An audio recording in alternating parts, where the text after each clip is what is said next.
Good morning, student. In this chapter, polynomial, you have to learn two theorem.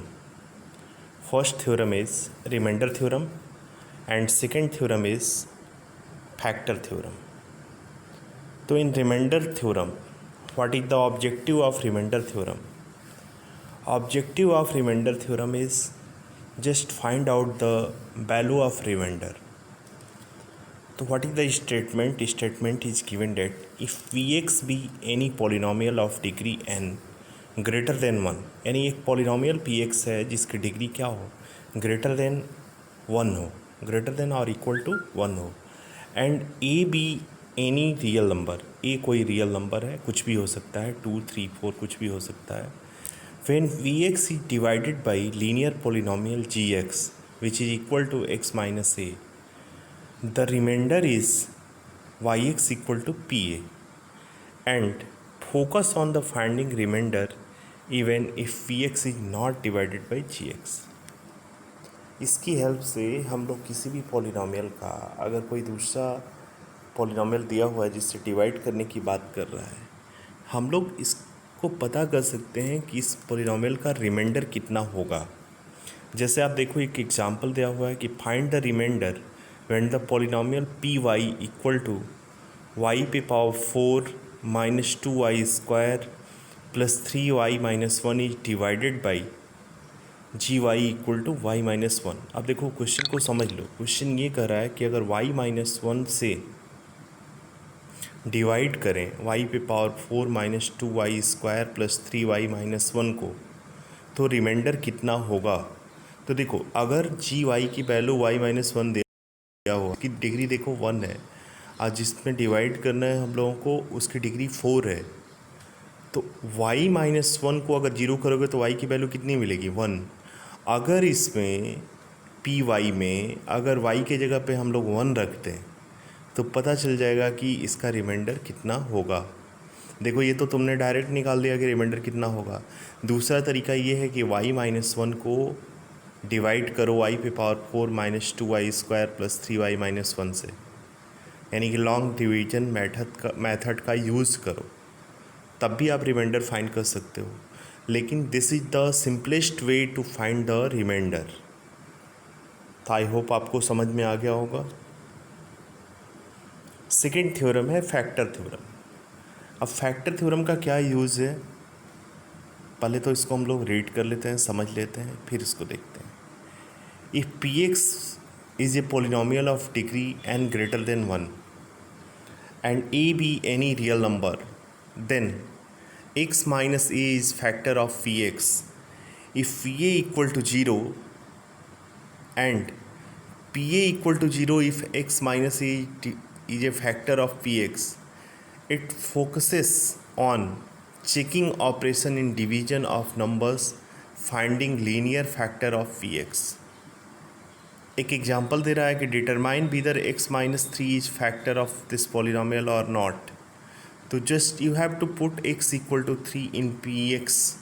In place of x you have to put 3.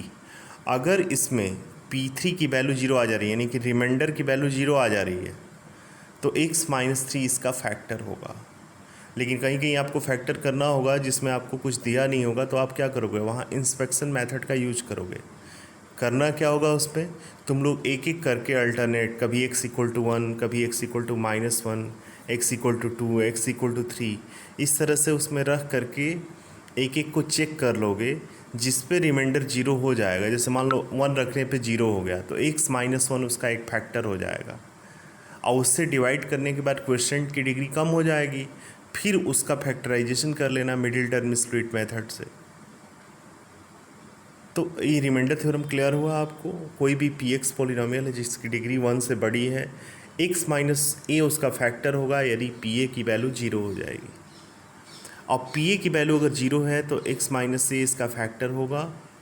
और इसमें आपको focus क्या करना है, आपको operation करना है डिवीजन का नंबर्स से, and finding the linear factor of P x. उस पी एक्स का क्या क्या लीनियर फैक्टर हो सकता है, इसका ऑब्जेक्टिव होता है कि हम लोग इसकी हेल्प से फाइंड कर लें. आई होप आपको ये समझ में आ गया होगा. नेक्स्ट है आपका नेक्स्ट स्लाइड जो मैंने रेडी किया है. सेलेक्ट कि कैसे फैक्टराइजेशन करेंगे पॉलिनोमियल का। तो देखो, जो फैक्टराइजेशन करने के लिए आता है, अगर आपके पॉलिनोमियल्स हैं तो पॉलिनोमियल क्या क्या हो सकता है, मोनोमियल हो सकता है, बाइनोमियल हो सकता है, ट्राइनोमियल हो सकता है, या फिर क्यूबिक पॉलिनोमियल हो सकता है, या फिर बाई क्वाड्रेटिक हो सकता है। इससे ज़्यादा आपके एग्ज़ाम्स में नहीं आते हैं। क्यूबिक पॉलिनोमियल को भी अवॉइड किया है इस बार, डिलीटेड पार्ट में रखा है। लेकिन आइए देखते हैं, अगर आपका मोनोमियल है तो उसको फैक्टर करने की कोई ज़रूरत नहीं है, उसका फैक्टर नहीं होगा। लेकिन अगर बाइनोमियल है तो उसको चेक करेंगे हम लोग कि 2 परफेक्ट स्क्वायर बन जा रहा है कि नहीं, या फिर 2 परफेक्ट क्यूब्स बन जा रहा है कि नहीं। अब अगर ये 2 परफेक्ट क्यूब्स बन जाएगा, इसका मतलब हो गया कि quadratic polynomial p x equal to a x square plus b x plus c. तो ऐसे कंडीशन में आप क्या करोगे, एक तो देख लोगे कि वो परफेक्ट स्क्वायर बन जा रहा है कि नहीं। परफेक्ट स्क्वायर बन जाएगा तो कोई दिक्कत ही नहीं है। जैसे मान लो दिया हुआ है कि x square plus 2x plus 1 equal to 1, तो ये एक्स प्लस 1 का होल स्क्वायर है। X equal to -1, x equal to -1, दो फैक्टर इसके मिलेंगे, और दोनों को अगर सेपरेटली जीरो कर दोगे तो एक्स इक्वल टू -1 मिलेगा। दोनों जो जीरोज़ होंगे इसके वो सेम होंगे, तो परफेक्ट स्क्वायर हो जाए तब भी ठीक है। परफेक्ट स्क्वायर नहीं बनता है तो हम लोग उसका क्या करते हैं, मिडिल टर्म स्प्लिट करते हैं। अब मिडिल टर्म स्प्लिट कैसे करते हैं, देखो ध्यान से। सबसे पहला काम ये करते हैं कि ये a और c का मल्टीप्लाई कर लेते हैं। अब मल्टीप्लाई करने के बाद आप क्या करते हो, इसका ऐसा सम या डिफरेंस फाइंड करते हो फैक्टर करके। ए सी का प्रोडक्ट कर लिया, जो आया उसका फैक्टर किया, और उस फैक्टर का सम या डिफरेंस